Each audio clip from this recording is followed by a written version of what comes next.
Hey, what's going on, everybody? Leigh, Dickey here. Welcome back to another episode of the Beats and Speaks podcast. On today's episode, we're talking one specific thing, and that is people who stare at traffic accidents, and it makes me so very mad.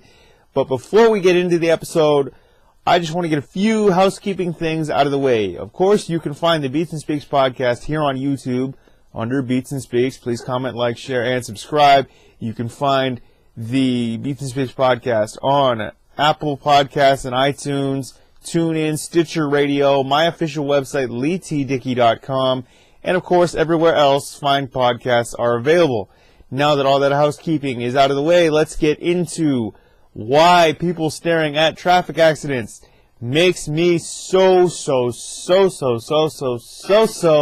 very mad. I'm almost like Homer Simpson turning into the Hulk. You remember that Simpsons episode where Stan Lee made a guest appearance?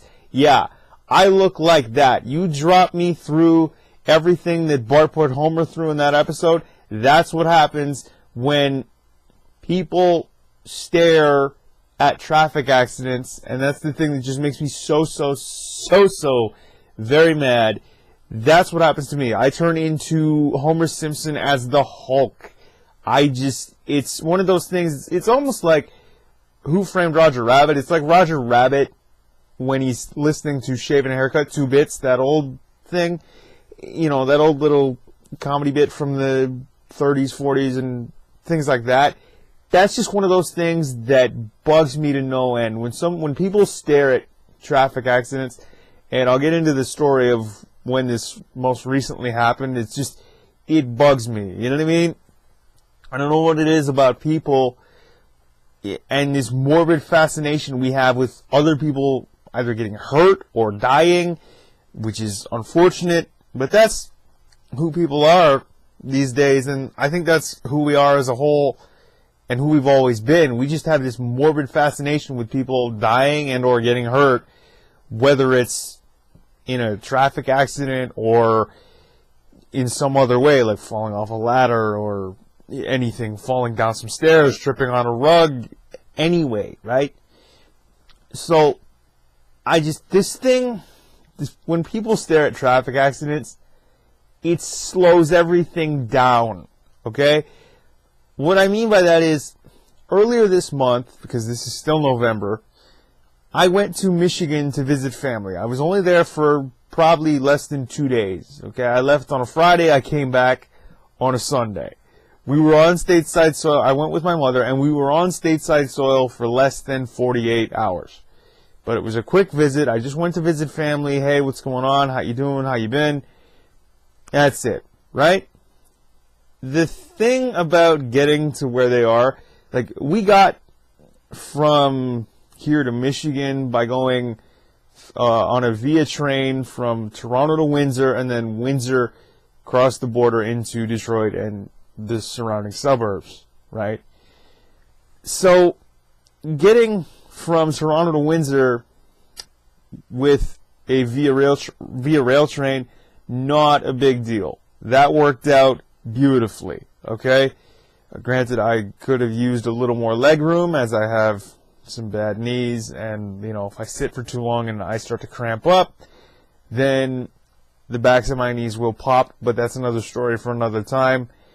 And so we get from Toronto to Windsor, no issue. I honestly thought the trip was a bit short, not only for the length of time we were in Michigan and why we were there, but I just thought the trip on the train itself was short, because the last time I went from Toronto to Windsor and then into Detroit, even the train ride itself from Toronto to Windsor, the last time I went that route took 6 hours. This trip, it only took about 4.5, right? So we get to Windsor and we're picked up. I have a family that lives in Windsor. I have some cousins I'm sorry, not in Windsor, in Michigan, just outside of Detroit. I have some cousins, and I have my uncle and aunt that still live there, you know. So normally when we go, one of them or somebody from my bloodline that lives in Michigan comes across the border to pick us up and take us into the U.S., right? And then you just go through Customs and Border Patrol, or, well, just Customs and things like that. And you deal with the border agents, and, hey, how are you? Where are you coming from? Where are you going? How long are you going to be there? Okay, great. Thanks. Have a good trip. See you later, right? Or see you on the way back. This time, because everybody was so busy dealing with other things, we had to... My family arranged for a car service to pick my mother and I up in Windsor and then take us to our destination in Michigan, which was fine. At least, you know, that's what I thought. I thought, okay, you know what, this is going to be fine. It's like any other car ride.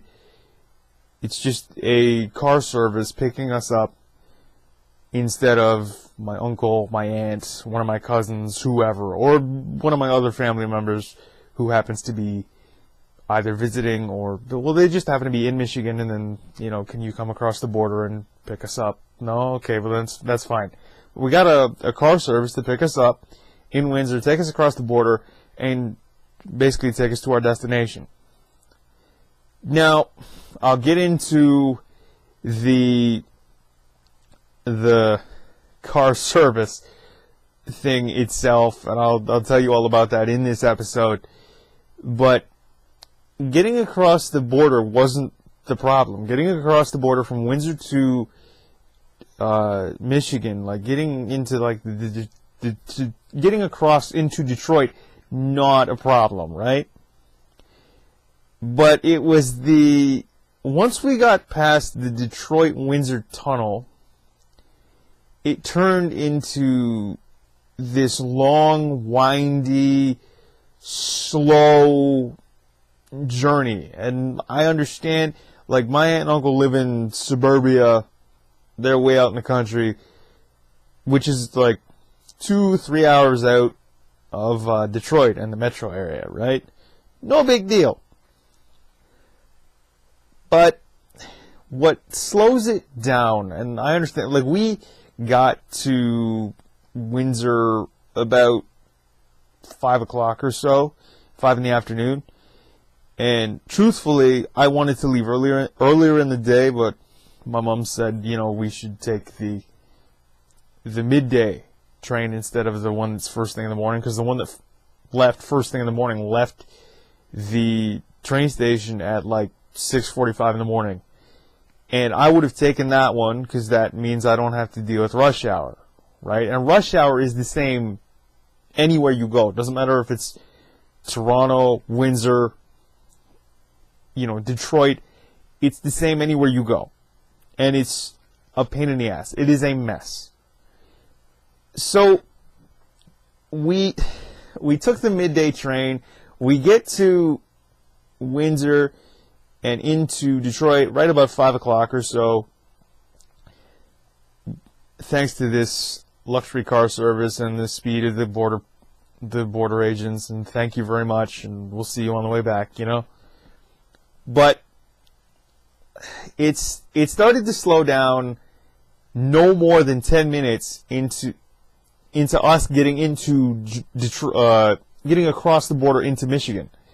I think we were going north on, I think it's I-96, right? So we're traveling north, and it is just stopped up. It's like a toilet, man. Traffic is plugged. It's clogged. It's just, man, it's a frat toilet. Okay, that's what I-96 looked like in the middle of rush hour. It's clogged. Traffic is moving at a snail's pace. And don't get me wrong, I love Michigan. I love my family, right? But I hate rush hour, as does everybody else, I'm sure. And it's like I just said, it's the same everywhere you go. But what makes it even worse is the fact that we're traveling north on, like I said, I think it was I-96, going into Michigan and into like suburbia, in terms of where in Michigan we actually had to get to. So rush hour. That's one factor. Like the getting across the border, no problem. But the rush hour, that's factor A. Factor B is the fact that, okay, so we're traveling north. There's an accident traveling south going back towards Windsor and the Detroit-Windsor Tunnel. And the thing is, people traveling north that are in front of us are stopping and slowing down to just jerk their heads and go, oh, look, what's going on over there? I wonder if anybody got hurt, and or like, why do you have this, why do we as people have this fascination with morbid things, especially people getting hurt and or dying in like traffic accidents or in any other sort of way? I don't get it. It slows everything down. And I'm like Roger Rabbit with the shaving the haircut 2 bits. You know, I'm losing my mind internally in the back seat of this car, because not only am I in the middle of rush hour, but I got to deal with people that are constantly stopping, slowing down to jerk their heads to the left and stare at this traffic accident. I don't get it. It's just keep driving. Like, we all want to get home and get to our destinations. Don't most people, when they knock off at work at like 5 o'clock, 6 o'clock, you want to get home, right? So why are you slowing down, stopping, looking to the left, into the southbound lanes, and staring, for all intents and purposes, at this traffic accident? And then, like, you're on the phone with some of them. I could see, you know, if you look out the windows of the car that we were in, they're on the phone with whoever, probably like family members and friends. Oh, check it out, there's an accident on like I-96 going south, traveling back towards Windsor from Detroit. Like, I don't get it. Why you gotta stare? Like, staring itself is rude, okay? And I've said this in several episodes of the Beats and Speaks podcast. I've said this in several episodes on my channel in various other subjects, but I'm disabled. I have cerebral palsy. I use a walker to get around, and people like to stare because I'm different. I look different than they do. Or, you know, you don't see a guy my age, I guess, or at least many people my age who are disabled and have a mind and a solid head on their shoulders that walk around with a walker. But, well, I happen to be one of them. I'm sorry if that's something that you don't like and you feel the need to stare because you need some form of entertainment in your life.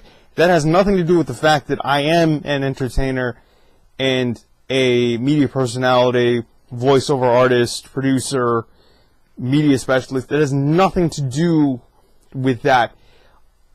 But, like, why people feel the need to stare at things, especially morbid things like a traffic accident or somebody dying, it's just, why? I don't get it. Or something that's different than they are. Like, yeah, okay, I'm disabled, so what?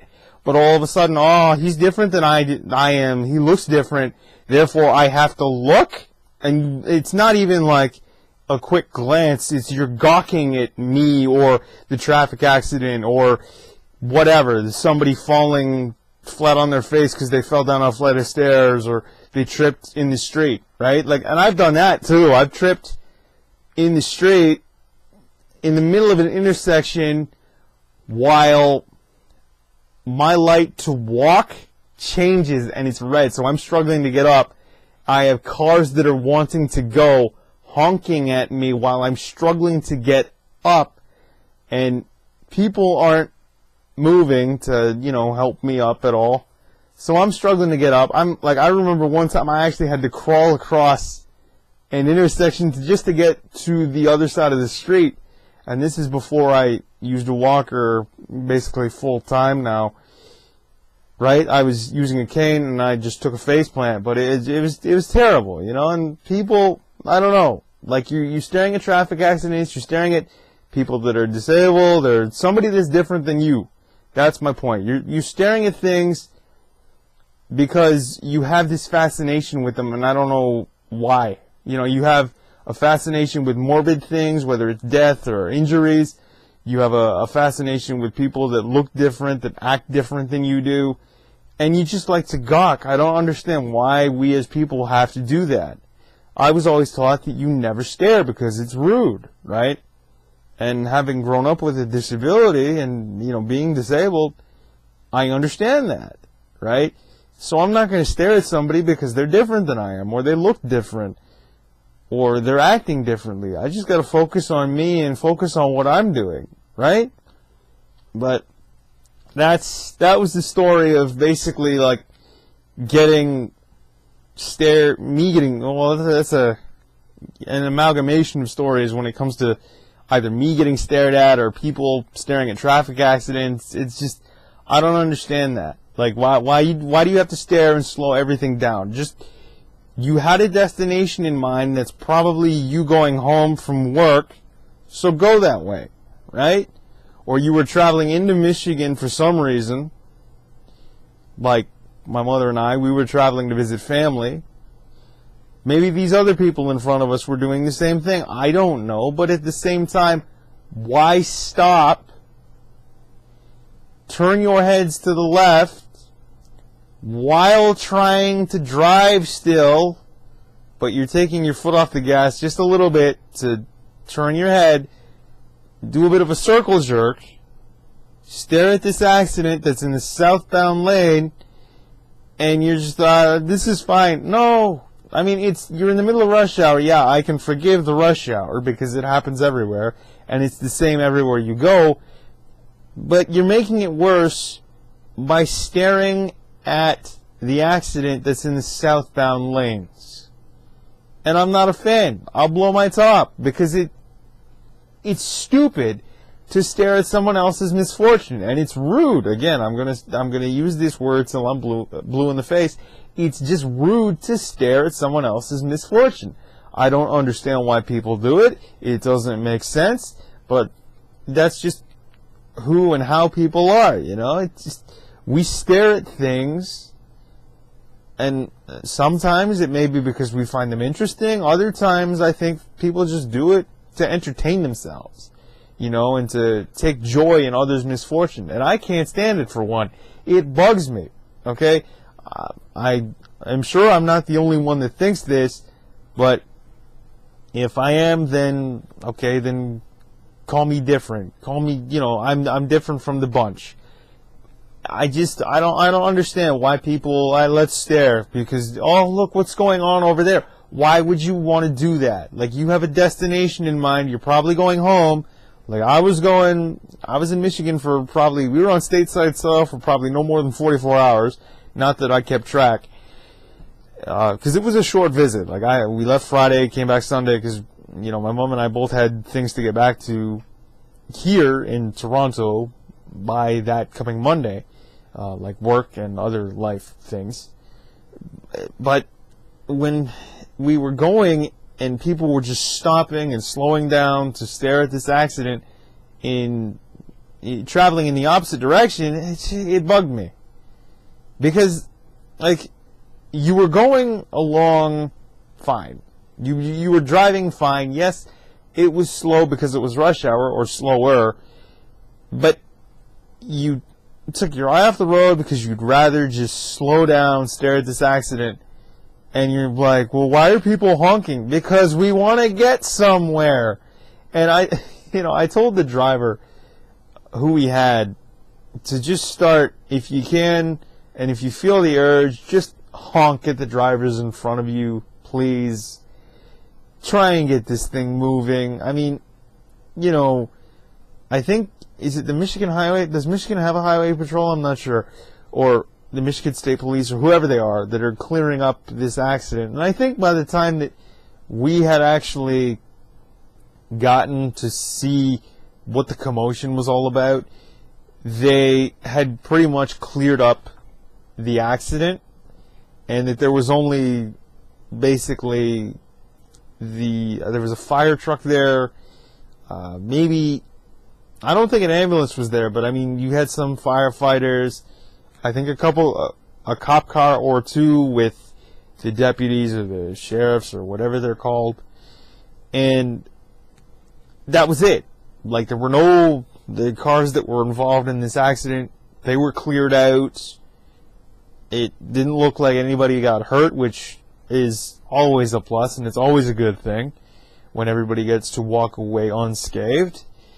I understand that car accidents can be a scary thing, having been in a few myself, all as the passenger, mind you, because I don't drive. But it's not something that you should stare at like that.